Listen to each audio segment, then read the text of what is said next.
Assalamualaikum warahmatullahi wabarakatuh.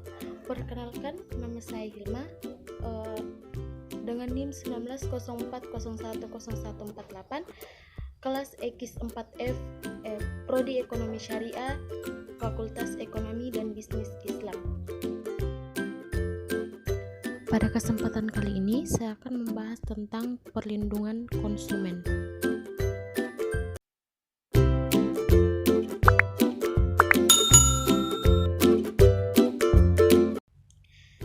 Pengertian perlindungan konsumen. Berdasarkan pasal 1, angka 2 Undang-Undang Nomor 8 Tahun 1999, konsumen adalah setiap orang pemakai barang dan jasa yang tersedia dalam masyarakat, baik bagi kepentingan sendiri, keluarga, orang lain maupun makhluk hidup lain, dan tidak untuk diperdagangkan.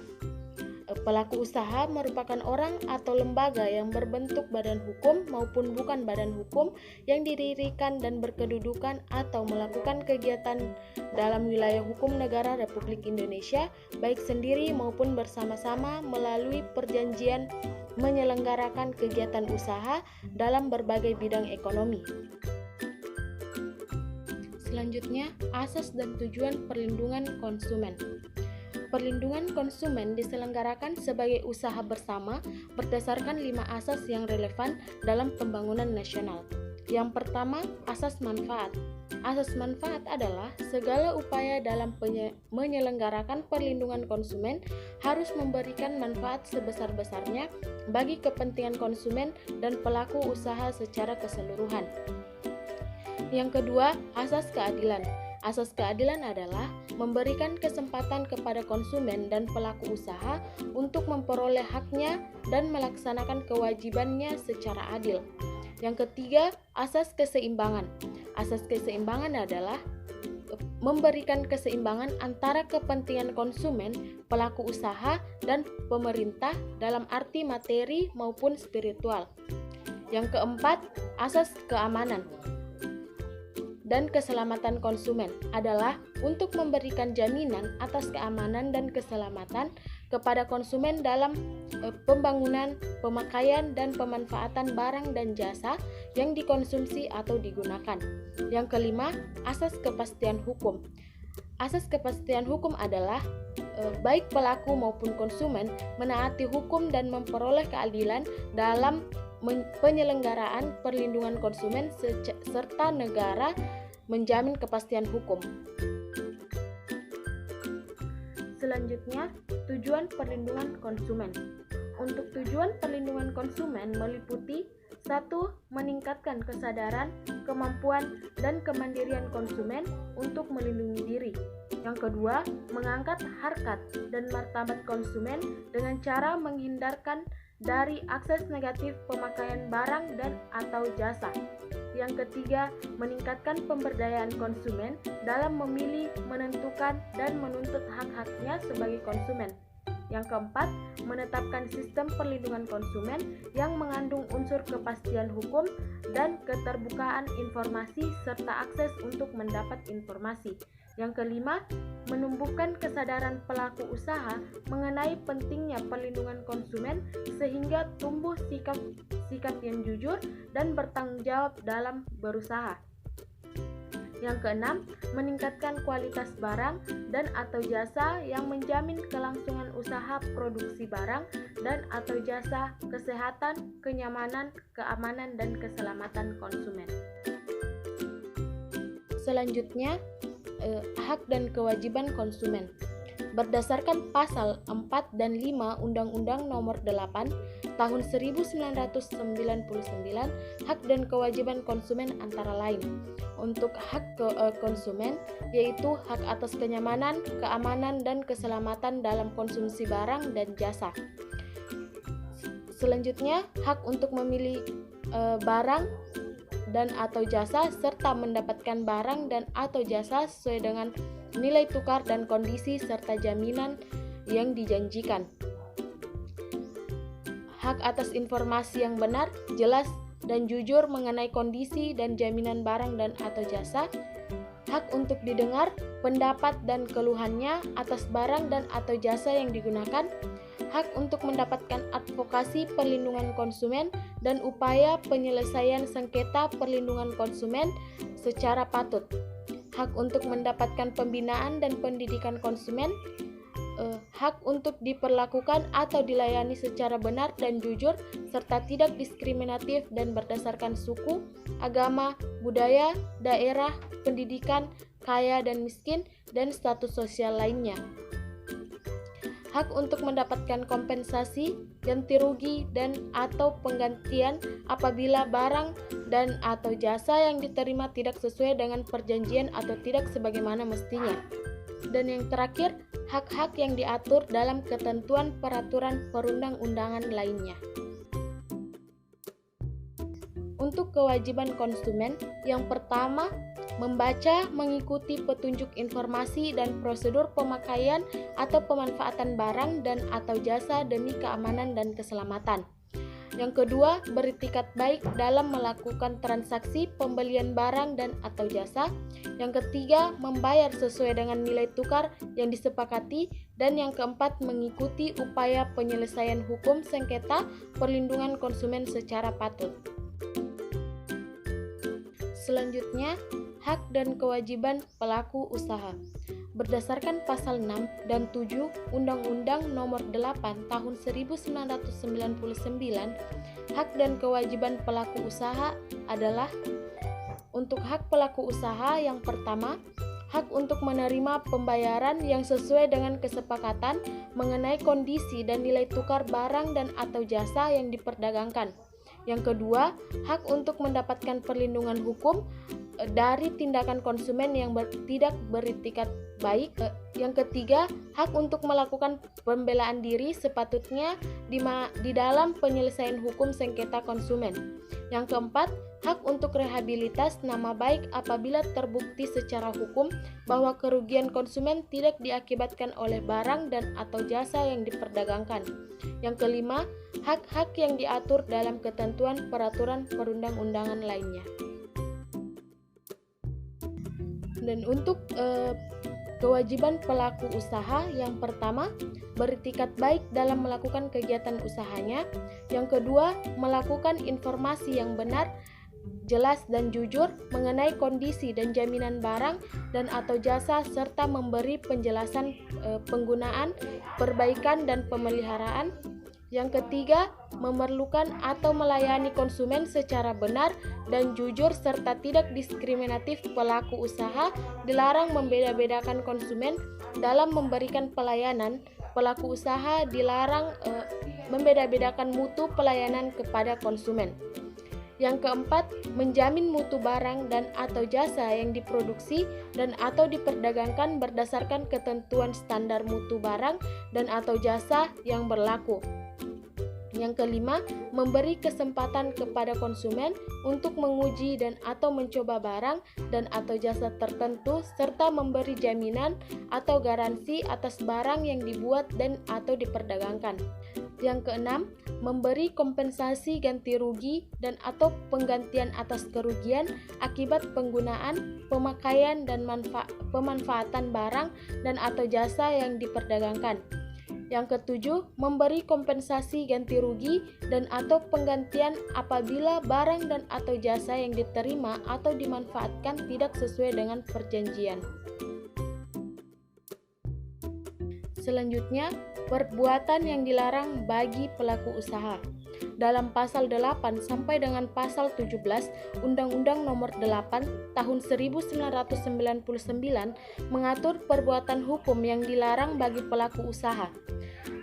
Yang pertama, larangan dalam memproduksi atau memperdagangkan. Pelaku usaha dilarang memproduksi dan atau memperdagangkan barang atau jasa. Yang pertama, tidak memenuhi atau tidak sesuai dengan standar yang dipersyaratkan dalam ketentuan peraturan perundang-undangan.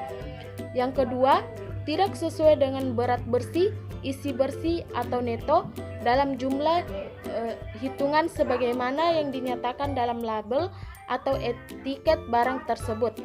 Yang ketiga, tidak sesuai dengan ukuran, takaran, timbangan, dan jumlah dalam hitungan menurut ukuran yang sebenarnya. Yang keempat, tidak sesuai dengan kondisi, keistimewaan, dan anjuran sebagaimana dinyatakan dalam label, etiket, atau keterangan barang dan jasa tersebut. Yang kelima, tidak sesuai dengan mutu, tingkatan, komposisi, proses pengolahan, gaya, mode, atau penggunaan tertentu sebagaimana dinyatakan dalam label atau keterangan barang dan atau jasa tersebut. Yang keenam, tidak sesuai dengan janji yang dinyatakan dalam label, keterangan, iklan, atau promosi penjualan barang dan atau jasa tersebut. Yang ketujuh, tidak mencantumkan tanggal kadaluarsa atau jangka waktu penggunaan atau pemanfaatan yang paling baik atas barang tertentu. Yang kedelapan, tidak mengikuti ketentuan berproduksi secara halal sebagaimana pernyataan hal-hal yang dicantumkan dalam label. Yang kesembilan, tidak memasang label atau penjelasan barang yang memuat barang, ukuran, berat atau isi bersih atau neto, komposisi, aturan pakai, tanggal pembuatan, akibat sampingan, nama dan alamat pelaku, serta keterangan lain yang penggunaan yang menurut ketentuan harus dipasang atau dibuat. Yang ke-10, tidak mencantumkan informasi dan atau petunjuk penggunaan barang dalam bahasa Indonesia sesuai dengan ketentuan perundang-undangan yang berlaku. Yang kedua, larangan dalam menawarkan atau memproduksikan atau mengiklankan secara tidak benar. Pelaku usaha dilarang menawarkan, mempromosikan, mengiklankan suatu barang dan atau jasa secara tidak benar dan atau seolah-olah barang tersebut telah memenuhi atau memiliki potongan harga, khususnya standar mutu tertentu, gaya atau model tertentu, karakteristik tertentu, sejarah atau guna tertentu. Barang tersebut dalam keadaan baik atau baru. Barang atau jasa tersebut telah mendapat atau memiliki sponsor, persetujuan, perlengkapan tertentu, keuntungan tertentu, ciri-ciri kerja atau aksesori tertentu. Barang atau jasa tersebut dibuat oleh perusahaan yang mempunyai sponsor, persetujuan atau afiliasi. Barang dan atau jasa tersebut tersedia. Barang tersebut tidak mengandung cacat tersembunyi. Barang tersebut merupakan kelengkapan dari barang tertentu. Barang tersebut berasal dari daerah tertentu, secara langsung atau tidak langsung merendahkan barang atau jasa lain. Menggunakan kata-kata yang berlebihan seperti aman dan tidak berbahaya, tidak mengandung resiko atau efek samping tanpa keterangan yang lengkap. Menawarkan sesuatu yang mengandung janji yang belum pasti. Yang ketiga, larangan dalam penjualan secara obral atau lelang.